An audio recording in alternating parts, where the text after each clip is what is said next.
that occurred down in Pensacola, Florida, at a military base, naval base down in Pensacola, Florida. I am a retired New York City police detective. I am going to give you everything on real crime, true breaking crime, and I'm going to give it to you right now. Guys, if you're just tuning in for the first time, please hit the subscribe button and the notification bell so you can receive all my notifications when I do go live. DutyRon here, retired NYPD detective, giving you guys updates on this horrific shooting that occurred just around 7 a.m. local time here on the East Coast of New York, East Coast of Florida. Just a little bit before 7 a.m., there was a report for shots fired at the Pensacola Naval Base. And hello to everybody that's joining: Joey, Brooklyn, Patty and Jack, Mama Ray, Gail, Hot Pink.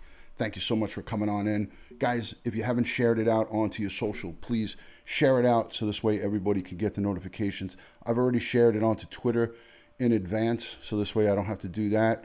And now I'm going to share it quickly on Facebook. We'll share it real quick onto Facebook. How's everybody doing? Hi, Shelly. Good to see you. My fam is in the building. Amber, good to see you. Thank you for finally caught me live. Amber, you finally caught me live. Awesome. I love it. Thank you, guys. Thanks for sharing. Sharing is good. It's a good thing to get it on out there. Hello, Josh. Thank you for the shirt compliment. Hello, MJ. Julie, thank you for coming in. I'm just gonna get through these hellos and thank yous real quick, and then we're gonna get right into it. Red Like Wine, thank you for coming. Meg Lowe in the building. I hate these technical difficulties.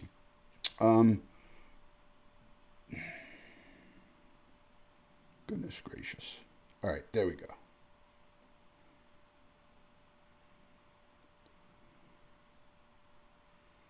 All right, got it. Thank you. Sharing is caring. That is for sure. Thank you so much for that, Meg. All right, so I did it. Nice to see you too, MJ. Thanks for joining.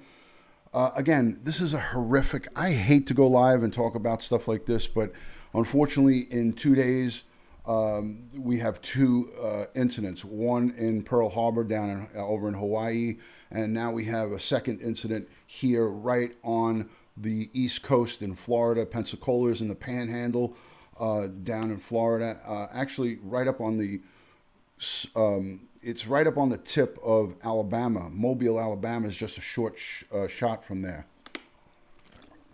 Hello, Desiree. Josh, good to see you. Thank you for coming in. Joshua Webb, Mama Ray, I said hello already. Good to see you. Thank you. Shelly, I hope you feel better. Aaron, good to see you. Thanks for joining, Aaron. Again, we have a report at 6:58 this morning of shots fired at the Pensacola Naval Air Base in one of the training facilities in a building. Local police there in Florida respond within a very short period of time. There's shots going off. There's shots being fired. The local sheriffs, who were obviously in the middle of this gun battle, they engaged the subject. They engaged the perpetrator in a volley of rounds fired. He had a handgun, a Saudi national, actually a lieutenant in the Saudi National Air Force. Here on a training mission, it seems to be not anything out of the ordinary. I personally didn't know anything about this. Like, this was news to me that we have foreign countries. I don't care what country it is, but foreign countries are training here on our facilities. So, again, this was news to me. I didn't know that this was going on, but apparently this individual has been in our country for over a year, somewhere around 2 years, from my understanding. All of this is hello from Ireland. Good to see you, Sullivan. Oh, Sullivan, thank you so much for coming in from Ireland. I appreciate you being in here. Crispy, thanks for joining. Again, like I said, I wasn't aware that we were, in the practice of training other countries in Air Force and in our military. But apparently, this has been going on. This has been going on, and this has been something that's not out of the ordinary. So we've been doing it for a while. There you go, Patty and Jack. I was unaware of it. Okay, as a prior law enforcement professional, I had no knowledge of anything like this going on. So it was all news to me. But at the same time, this perpetrator was able to get into a classroom with a loaded handgun. We know that it is a handgun. We know that it was a handgun that he used, and he shot and killed, multiple people inside that building, and he wounded 2 police officers who engaged him. Now, these are men and women of the police department there locally, brave police officers who heard gunshots, heard the reports of gunshots, and like everybody else that were running out of the building, these officers ran straight into the gunfire. So I commend them. Hello, Happy Lux. Hello, Louise Poppy, Kia Ora from New Zealand. Great to see you. Thank you for joining in. Cuz is in the chat. Joey Brooklyn is here. Thank you, Louise, for joining. So these are, I praise the men and women. Happy Lux, thank you for coming in from Luxembourg. Thank you so much for being in here. These are brave men and women that I continually shout out, and I always say, support your local military, support your local law enforcement. I did a video on Periscope earlier today in regards to this. It was just a quick video. I just wanted to talk about it. I have some great friends on social media from Saudi Arabia. This is not an indicator that how all the people from Saudi Arabia feel about America. Again, let's not get caught up in the hype here. Let's try to use a little bit of kind of ease our judgment a bit, because the people of Saudi Arabia, the king of Saudi Arabia, made a phone call to our president. I watched that quick snippet from our president. He sent from Saudi Arabia a message to the people that I'll let you listen to here. I'll let you listen to it here, saying that this is not indicative of the sentiment that the people of Saudi Arabia have towards America. So let's not jump on the bandwagon and say, oh, we don't know if it was an act of terrorism yet. The FBI is not releasing and saying anything definitively. So at this point right now, hello, Shasta. Good to see you. Thank you for coming in. Ashlock Brown, thank you for being in here. This is a situation where you have to use a little bit of, you have to just wait for a better term. You have to wait until all the evidence comes out, and we have to see, this could be, just like you said, Josh and Joey, this could be one bad apple that's not representative of the whole country, the whole Kingdom of Saudi Arabia. So I know from Randy Horton and a lot of my friends that are on here, I have so many that tune in from Saudi Arabia. So I can't say that is, that is the sentiment. So, we know that there are terrorists that come from that region, but at the end of the day, radicalized Islamic terrorists are a whole different group of people. And if, in fact, this perpetrator was engaging in that type of hatred or behavior behind the scenes, his electronic footprint will come up.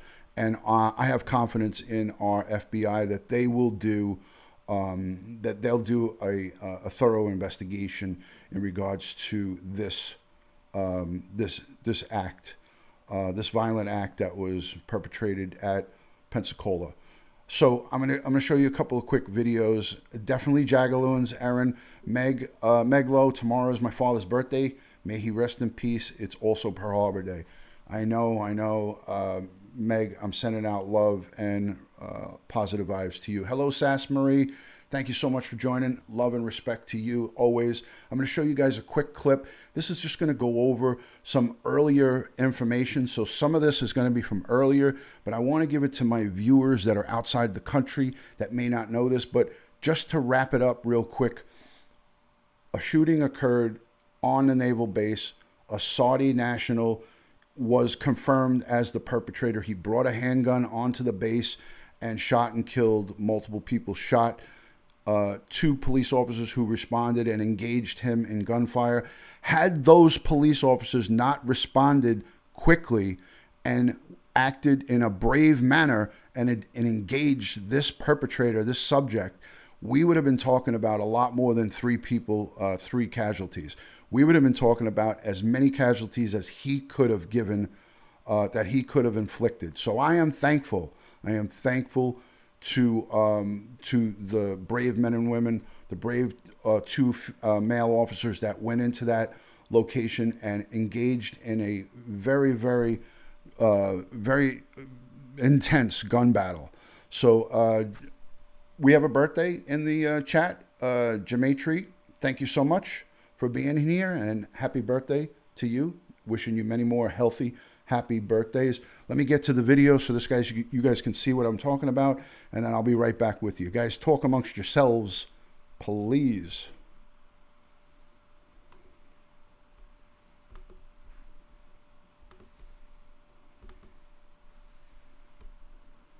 People that have been involved in this base in one way or another. And I know that the president is actively monitoring in the White House, and the thoughts and prayers go out to everybody. We at the state of Florida have already dispatched support. Our Department of Emergency Management has sent a mental health coordinator to talk to any of the witnesses, any of the victims, the families, and offer whatever support they can get. Department of Children and Families has sent a mobile response team to the hospital. We have fatalities, but we also have people who are wounded. Some, like the Escambia deputies, look like they're going to be okay. Some are still in surgery, so we're praying hard for those folks. I think there's obviously going to be a lot of questions about, this individual being a foreign national, being a part of the Saudi Air Force, and then to be here training on our soil to do this. And the FBI is working with DOD, they're working with FDLE, they're working with the Escambia County Sheriffs to answer those questions. One of the things that I talked to the president about is, given that this was a foreign national in the employ of a foreign service, and there'll be time to do this, but obviously the government of Saudi Arabia needs to make things better for these victims. And I think that they're going to owe a debt here, given that this is one of their individuals. But what I can tell you is the response that we saw from the deputies at Escambia County, some of the active duty personnel responding to the scene. And you'll hear more in depth of some of these stories as the days go on. But I can tell you, lives were saved because of the response.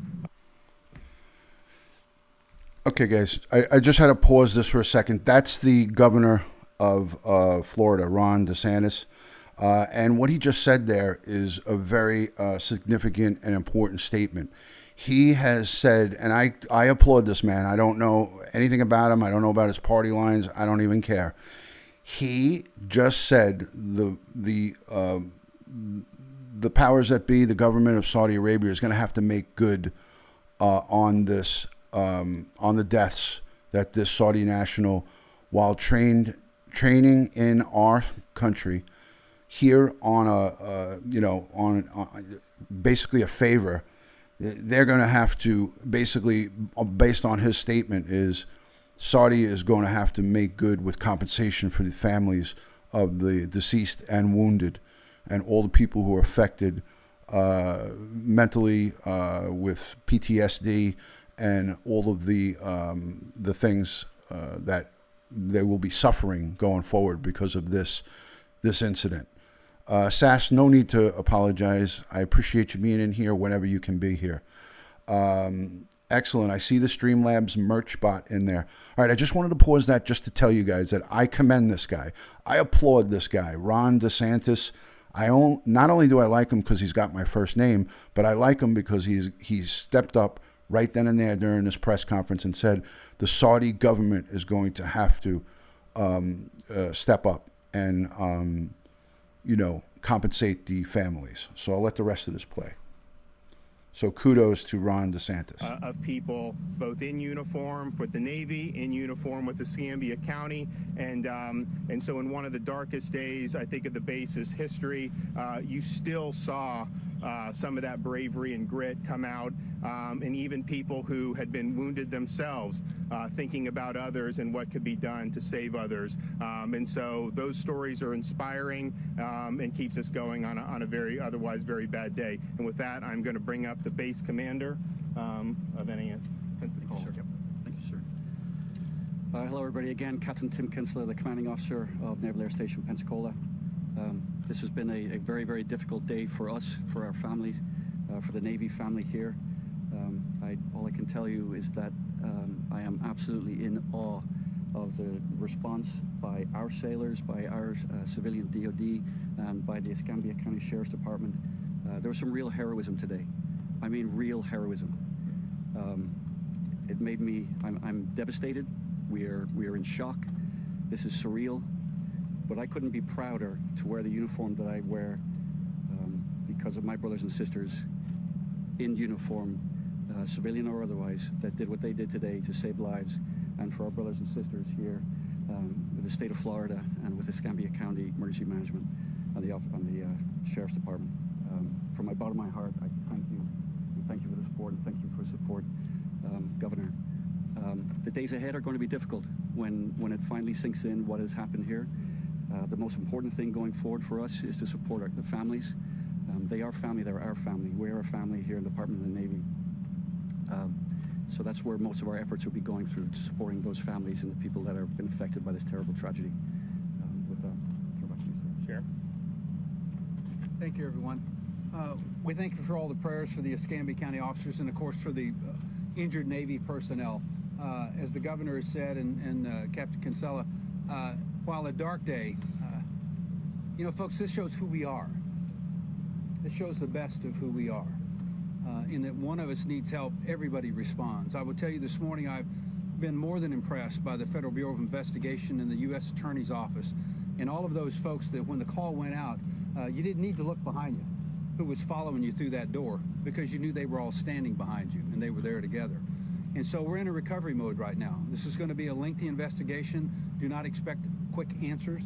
There's going to be some parts of this investigation not only that we're a part of with the FBI and the ATF and the state authorities that you may never have access to, just because of the fact of, again, the nature of the case and who we're dealing with.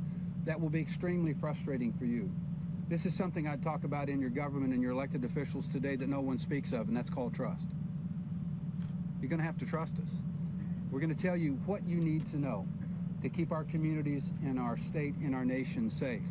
And I want to also assure you that from the men and women of the Escambia County Sheriff's Office, who are more than proud to serve every day, that you will hear the truth from us as best we can tell you.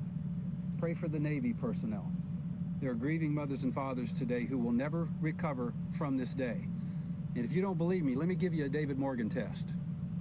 In 2 weeks' time, remember the names of who was wounded and killed here today. And you won't. You won't. But if today it was a member of your family that was wounded or killed today, this day will be etched in your memory for the rest of your life. That's what the families of the Navy personnel are dealing with today. They need your prayers, they need your comfort. And that's why this morning I asked for your assistance in helping us deal with this case. We're going to get there. Give us a little bit of time and we'll provide all of the answers that we can for you. You can be proud of your community. You can be proud of your Navy. Thank God for the United States of America. That's right. Thank you. I'll like that. Mayor.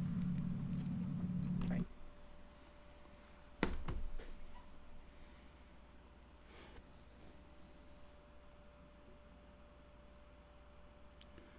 Let me just say something, man.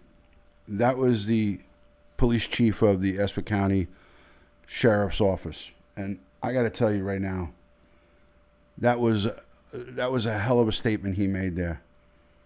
Never forget the victims. Never forget the wounded. Never forget the men and women of our law enforcement who are there to keep us safe, to protect our freedoms, to come in when a situation gets out of control and we don't or can't deal with it. So I say kudos to this sheriff. This guy is unbelievable. I'm gonna watch that again after this live is over. But what an amazing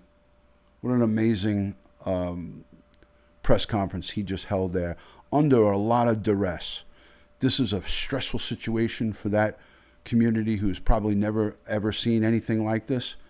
And for him to get up at the mic with all of those cameras there and to make that statement, to never forget, don't forget the people and the families who are left behind to suffer. So kudos to this guy.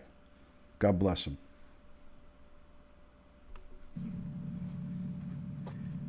Governor, thank you so much for being here and as a part of that. And I just want to say out to all of our Escambia County residents, City of Pensacola, how grateful we are that you're here. We've certainly gotten calls from our congressmen, our senators, and even the White House, and certainly they have expressed anything that they can do for our community, they are willing to do, and so we very much appreciate that. This is a tragic day for the City of Pensacola. Again, I think the world of our base commander here, Captain Kinsella, who always says that as goes the base, so goes the town, and as goes the town, so goes the base. There's a deep affinity and relationship between Pensacola NAS and the City of Pensacola, and certainly the men and women that work here and serve our country every day. This is a sad day, but I think some of the things that were said there that you've heard, this is also a community of great resiliency, and I'm confident that both NAS and the City of Pensacola will bounce back from this day and be stronger as we go through.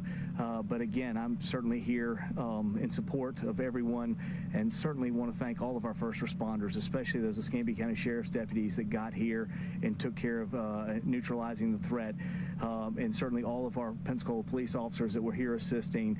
We had EMS from Escambia County, as well as fire and rescue from both Escambia County and the City of Pensacola. We certainly, all of our first responders, and what they do every day to keep us protected. You never know when you're going to have a day like December 6th. So again, thank you to all those individuals who serve us every day and take care of us. That's the professionalism you can expect from the City of Pensacola and Escambia County, and we certainly appreciate all those who've come. The governor, everyone else, the state of Florida has reached out to us all across the state, and we appreciate all of your thoughts and prayers. Please continue to keep thinking about Pensacola NAS and the people there, and we will bounce back from this. Thank you. I think we have time, myself or some of the others, if there's any questions. Governor, as a former member of the Navy JAG Corps, former officer who served in the Middle East, how would you expect this investigation to play out? Well, I think that the FBI is probably going to brief you guys in due time, and I think they're leading for it. But obviously, when you have a foreign national involved, particularly in that part of the world, the investigation is obviously going to be different than if it were just somebody from a local community, and I think you'll see that as things go on. Governor or Captain Kinsella, can you maybe help people understand the background nature of what this training program is? And why someone from Saudi Arabia was training here? Yeah, I'll let the captain if he wants to weigh in on that. We have a international training syllabus. We have students from several different countries that come here. They learn aviation. They become naval aviators while they're here. It's something that we've been doing for quite a while, and it's with our partner nations. It's important that a cross-pollination, a cross-training that we do with our allies is something that we've done for a long time. I mean, in World War II, we had Royal Air Force folks that were training here. There's always been international students training here because it's a good place to train, and it's a good quality traiing. How many students do you have, international students? I can't speak to the exact number of international students. Roughly? A couple of hundred. What was he training to do, sir? Second? What was he training to do? He was just in the aviation pipeline, so we'll just say he was training in aviation. And at the time of the shooting, the suspect was a member of the Saudi Arabian Air Force. I don't want to get into that. That's up to the FBI to complete their investigation to see exactly. It would be speculation on my part to see. How far was he in the pipeline? Again, I'm not going to speak to where he was in the pipeline or his exact training right now. I'll leave that. Was he authorized to have a gun on base? Weapons are not authorized on base. You can't bring a weapon on base unless you're. Can you talk a bit about the security measures? I think that is one of the biggest questions. What types of measures are in place to keep something like this from happening? Yeah, that's something that's difficult for me to speak here because our security measures, well, we keep them to ourselves for a reason. If I talk to you about our security measures, but I will say that we practice to this. This is part of our training. Our Master at Arms and our civilian DoD, along with Escambia County and Sheriff's Department and with Pensacola Police Department, we train to active shooter scenarios regularly. We just did one recently. So this is. We never expect it, but we train for it, and we remain ever vigilant for it. Do you expect there's going to be more changes to? Again, I'm not going to speculate. How are you confident that he was acting alone? I'm not going to speculate on the particulars of the investigation or exactly what happened. Captain, can you talk about this was an act of? Yeah, thank you very much. I appreciate it. Thank you, everybody. Sheriff Morgan, I want to talk about the heroism of your deputies, how, their training prepared them and the quality of their character. They rushed in when a lot of people would not do so and risked their lives for that. I thought you'd like a chance to talk about them. I appreciate that. We've been to the hospital, of course, to see the officers and their families. And to kind of reinforce what Captain Kinsella just said, we do active shooter training. It's both on-site training and also computer simulations that we train with the DoD police and the Master at Arms program in the Navy. And so this was an actual example of where all that training comes into being. How do we react to this, and how do we coordinate and communicate with each other? And so, unfortunately, that training was put to the test today. I'll tell you, it's hard to speak to that without tearing up. I could not be prouder of the men and women of the Escambia County Sheriff's Office. They ran to the fight, not from the fight. And even though they knew there was an active shooter, and again, the chances of putting your life in danger are great, guess where they went? They went inside. So let me tell you, the best of our community was on scene today, and that's why it turned out the way it did. Sheriff, as time has gone on, you've learned more about what happened. Can you walk us through what happened today, please? Well, just very briefly, we have a precinct not too far off the base. Thank God the call came in. We had officers that were available. It was about a 3 to 5 minute response. The call came in at 10 minutes to 7 this morning. I won't get into a lot of specifics on that because of the FBI investigation. And let me explain why we don't do that, folks. There's a whole lot of witnesses out there that are listening to these programs, that are on social media texting each other. The worst thing in law enforcement that can happen to you is for me to get a second, third, and fourth-hand story from an eyewitness, from someone who was there, who has a clear understanding of what occurred this morning, but now they're reading all the texts that they've sent people and people have sent back to them and what they see on the television tonight. And so that memory, which is very distinct right now, becomes clouded. And now we've begun to tell a blended story. It wasn't really what I observed, it's what you observed and I observed, and now we've shared it with 10 other people. So we want to be very careful with that. That's why I really think, as Captain Kinsella has told you, unfortunately, many times, we don't want to get into that, because if you were a witness, I would want to know where you were at in the building, what time you were there, when did you hear the first shot, what did you do, was your actions there, did you ever get eyes on the shooter, etc., did you help evacuate the building? Those are things that are critical for developing timelines, even to the point of angles of trajectory where students are running from. I appreciate that. I was just wondering if there's been some facts that have already been established. The facts have been established that we have, unfortunately, now 4 dead, 8 injured. What type of weapon? It was a handgun. Okay, ladies and gentlemen, I know there's a little bit of delay. There's a little bit of a delay, but what the sheriff said there was so right, spot on. I get angry all the time when I hear our military and our law enforcement giving out too much information to the public. And he summed it up perfectly there. Basically, what he said was, we can't give out the shop, and we need to speak to these witnesses before they get their story out and it gets clouded. Hello, Millie M. Hello, Paisley Dreams. Good to see you, Debbie. Thank you so much for coming in from Illinois, non-sanctuary part. Thank you for that. So he was able to bring a handgun onto the base. Those of you who were asking in the chat, how did he get a handgun? Well, handguns are obtained illegally in 9 out of 10 criminal cases involving violence with a handgun. 9 out of 10 of the shootings and homicides that are committed by perpetrators, by criminals, the weapons 9 out of 10 times are obtained illegally. on the black market.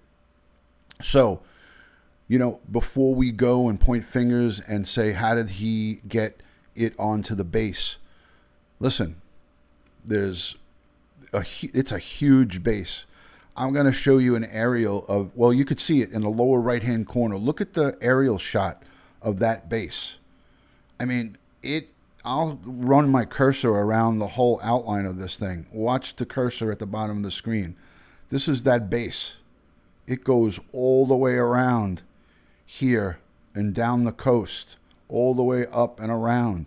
It's huge.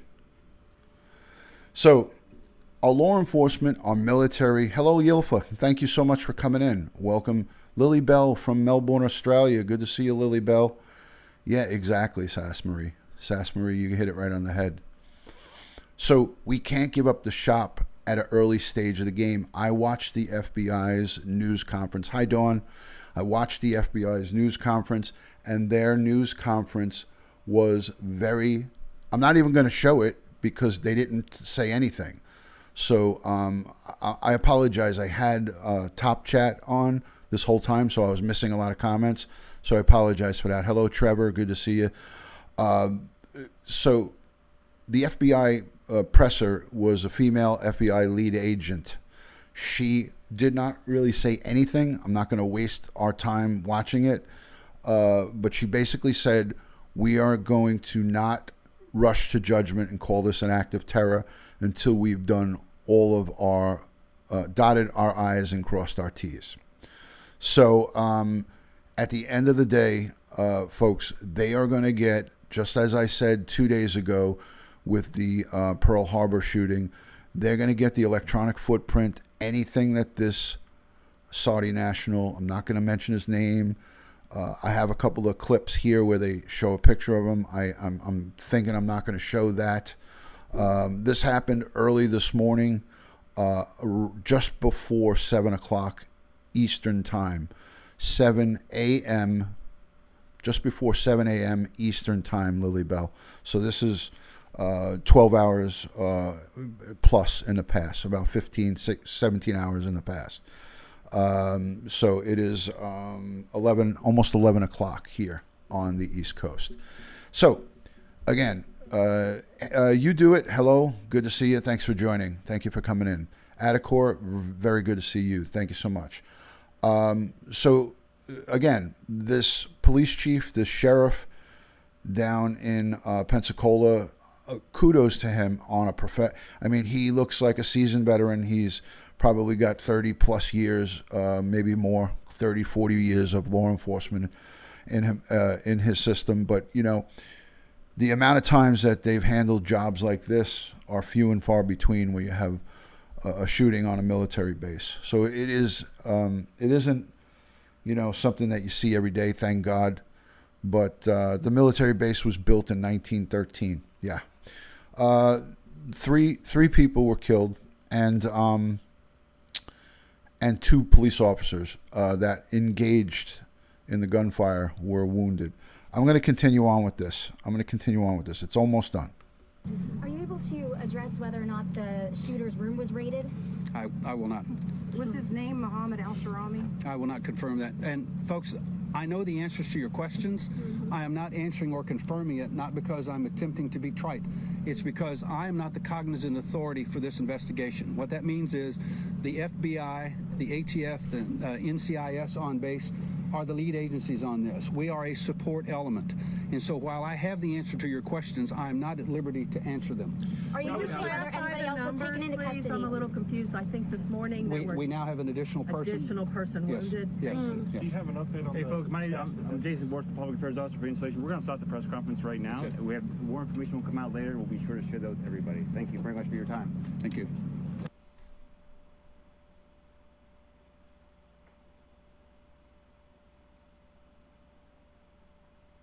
All right, here with reaction, Senate Judiciary Committee Chairman Lindsey Graham. Senator, good to see you. Thank you, Sean.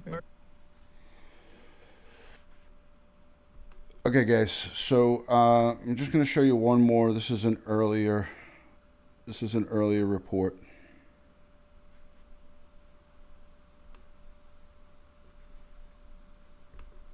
The urgent calls Again, came this is before earlier. 7 this morning. I need to try to find an ambulance or the closest hospital, please. An active shooter inside a classroom building at Naval Air Station, Pensacola. Okay, I'm gonna pause it on this right here. This is a good image. This is a Google Earth satellite image from NBC News. So look at the size of this Naval Air Station, guys, and this is actually zoomed in. This is zoomed in. Yeah, he definitely had some military to in his background. Hello, Kyle. Good to see you. Thanks for joining, Kyle. I appreciate you being in here, and thank you for thanking me. So here we go. Very professional. I tip my cap to the sheriff that was handling that presser. So he did a great job. I just stunned in listening. What? Okay. Anyways, here is the overview of this Naval Air Station. I'm going to try to see if I can pull it back. I'm going to see if I can pull it back to where it's... Hold on. I want to give you guys an idea of just how big this is. An active shooter inside a classroom building. An active shooter inside a classroom. Or the closest hospital, please. An active shooter inside a class. All right, so you got an idea. Hey, Johnny Smith, welcome in. Good to see you. Red Like Wine, love and respect. Canadian Witches, thank you so much for joining. Here's the overview of the enormity of this Naval Air Station, built in 1913. So this is on the Gulf Coast of Florida, close to the border of Alabama. And right here where the this red dot is the building where the shooting took place. So I don't know where the entrances are. It looks like there's a road right here going along. I don't know if you can only enter here at the gates. This looks like an airfield right here. That's a long road to respond, but must have been some other ways to get into this base, because as you heard the police chief, the sheriff, he said that his units were on the scene, just like the Pearl Harbor incident 2 days ago, 5 minutes. Responding officers were in and engaging that perpetrator, the Saudi national perpetrator, in 5 minutes. So 5 minutes, they were able to get onto this immense compound and know exactly where to go.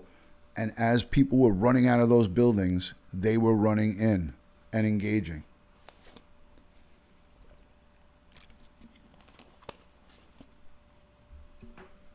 How good does this satellite view look? How does this satellite view look to you guys? I'm looking at it. It looks really good. And thank you to anyone who has, if I missed it, I hope I didn't miss any super chats. I don't think I saw any, but if I did miss any super chats, thank you to anyone who's given. This is an enormous naval base. Lake Lizard, thank you so much for coming in. I appreciate the kind words. Judy Metcalf, thank you so much for coming. Deirdre, thank you so much for being here. They were taken. The victims were taken to hospitals outside the base, off the base. There was no victims treated at hospitals inside the base. So I wanted to stop this. This is just a minute long. Room building at Naval Air Station, Pensacola. So I'm going to let the rest of this play. But basically, you guys get a good idea Pensacola. Of how immense this base truly was and truly is. Yeah, definitely a hospital on the base, but I don't think that they were, the reports that I read and heard that they were taken to area hospitals. So I'm not 100% sure. So let's let the rest of this go. Building at Naval Air Station, Pensacola. Deputies were on the scene in less than 5 minutes. Law enforcement officials tell NBC News the shooter was Mohammed al-Shamrani, a Saudi national on base for training. Officers engaged him in a gun battle, ultimately killing him. Walking through the crime scene was like being on the set of a movie. Police say al-Shamrani killed 3 people and injured 8 more, including 2 deputies, all rushed to the hospital. All these brave warriors who wear the wings, they come through here for flight training, and so this is a dark day for a very great place. Chief Deputy Chip Simmons was one of the first to arrive on scene. You're stepping over broken glass. You're stepping over bloody broken glass, and unfortunately there are bodies there that you're seeing, and you're going past. Today, responders in all uniforms are being hailed for their bravery. There was some real heroism today. I mean, real heroism. I couldn't be prouder to wear the uniform that I wear. The home of the iconic Blue Angels, this busy military base is known by some as the heart of Pensacola, employing more than 23,000 military and civilians. The base regularly holds active shooter drills, training officials hoped to never have to use. But now, after one of its darkest days, the sheriff is sending this powerful message to members of the base and beyond. You can be proud of your community. You can be proud of your Navy. Thank God for the United States of America. Thank you. And tonight, officials have not released the names of the victims. Now, we do know that the 2 deputies suffered non-life-threatening injuries. In the words of the sheriff, thank God they're alive. It was a field trip on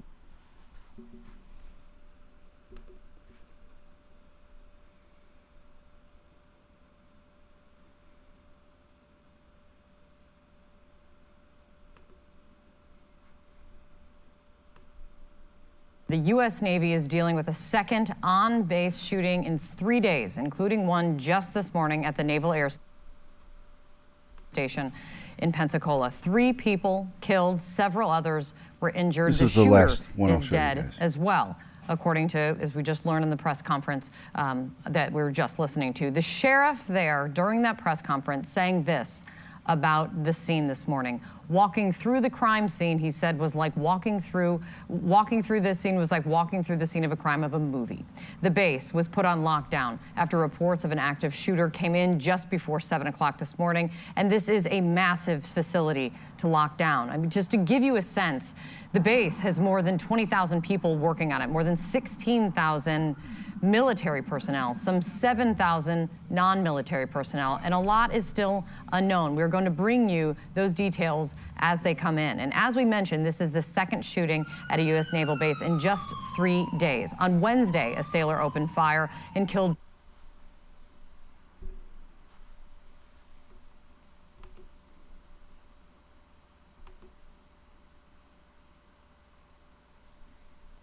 All right, here's the cross-pollination, cross-training that we do with our allies is something that we've done for a long time. So I mean, in World War II, we had Royal Air Force folks that were training here. There's always been international. I think we've seen enough.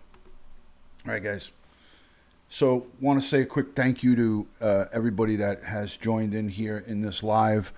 You know, I basically recapped everything with you guys. I don't think that there's much more that we could go over. We had a Saudi national who was training in our naval base in Pensacola get a gun onto the base. We don't know how the gun got on there. We have a lot of unanswered questions.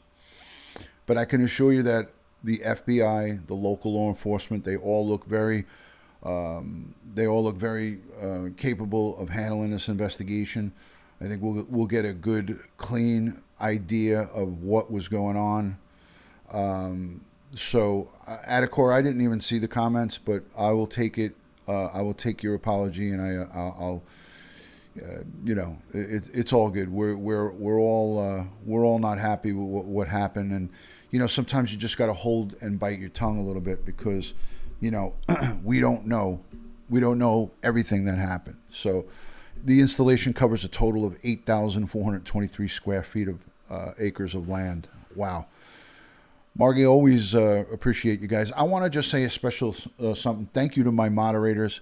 Thank you to my Patreon supporters. Thank you to Josh B for doing a lot of different behind-the-scenes work for me and for us. He doesn't just do the work for me. He does the work for the channel. So Joshua H is in the chat, I believe. Give him a round of applause for all the work that he does behind the scenes to help with my DutyRon banners, my merchandise on my merch store and all the great stuff that he does. I want to say a particular thank you to all of you, the viewers, because without the viewers, we have no channel. So I want to tip my cap and say thank you to all of you who come in here and watch the replays, who give me the thumbs up, who continue to watch my replays and all the videos. Let the ads run on the videos, because on all of these I do not get monetized. They immediately get demonetized. Sass Marie, I believe that may have cultivated somebody who, I spoke about this on Periscope. It may have cultivated someone who is thinking about it when they see these types of events. So the shooting and the incident that happened in Hawaii, over in Pearl Harbor, these are things that could bring someone who's on the brink or who's thinking about it, give them that extra push. I don't know if this is a copycat or whatever the case may be, but I do want to say, please use extreme caution. Your words have meaning. So you haven't heard me say anything about pointing fingers and putting blame on anybody. I'm gonna wait until the FBI and the local law enforcement authorities come up with all of their investigative tools. So I say this: I have nothing but respect and admiration for our local law enforcement, the men and women of our military, the brave men and women of our emergency responders, the 911 fire department, the 911 dispatchers, and everybody who's involved in emergency service. I have the utmost respect and admiration for those people, not only just because I'm saying it, is because I did the job and I see I know what entails the job description. I know what it's like to have to deal with this type of stuff, with murder, with all the different things that we would like to turn our backs to. Adacor, thank you so much for the super chat. Thank you for the super love. I appreciate that. Adacor 21 comes in with $10 and says, thanks for bringing attention to the strategy. And there's the Streamlabs bot thanking you for the super chat. Thank you so much, Josh. Josh is instrumental in putting that Streamlabs bot into play. That's a new addition to the DutyRon chat experience. Anytime someone super chats, the Streamlabs bot comes on and says thank you for the super chat. Again, I have 20 plus years experience in law enforcement. I know what these men and women go through, and I know what it takes and how much mental strength you need to keep yourself together after seeing such tragedy. When you see someone shot and brain splattered and blood and internal parts and all the different things that that are involved in a shooting, which are graphic and are gory. Most of us will say in our entire lives we've never seen it other than on the movie screen. But when it's live and in front of you, you have to do something. You have to do something about it, and it's something that I can't describe to you properly, but I could tell you that it is difficult at best to deal with, because you have to live with that for the rest of your life. So I tip my cap to the brave men and women who, in the military, they pretty much sign up for it. In the police and in the fire, they take a test and nobody forces them to do it. They knowingly take that job. So anytime you see a cop or a military personnel or a firewoman, fireman, policeman, policewoman, military, go over and say thank you. You don't have to shake their hands. Sometimes they don't like to shake hands, but go over to them or just tip your cap and say thank you for your service. That's enough, and I know I appreciate it when you guys do it. So thank you to each and every one of you for being here. 50 minutes. I think I've overstayed my welcome. Let's give prayers and thoughts to all of the victims, the 3 victims who were shot and killed today, their families. Let's give them a moment of silence. Let's give them our strength and our support. So a moment of silence for the victims. I'm just going to quickly pray, and none of you have to do this, but I'm just going to do it real quick here on the live.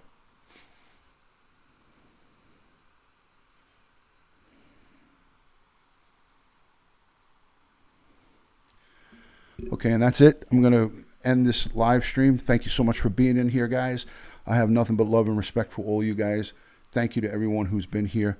God bless. Have a great weekend, and I'll see you on the next one. Peace and love, guys. Thank you.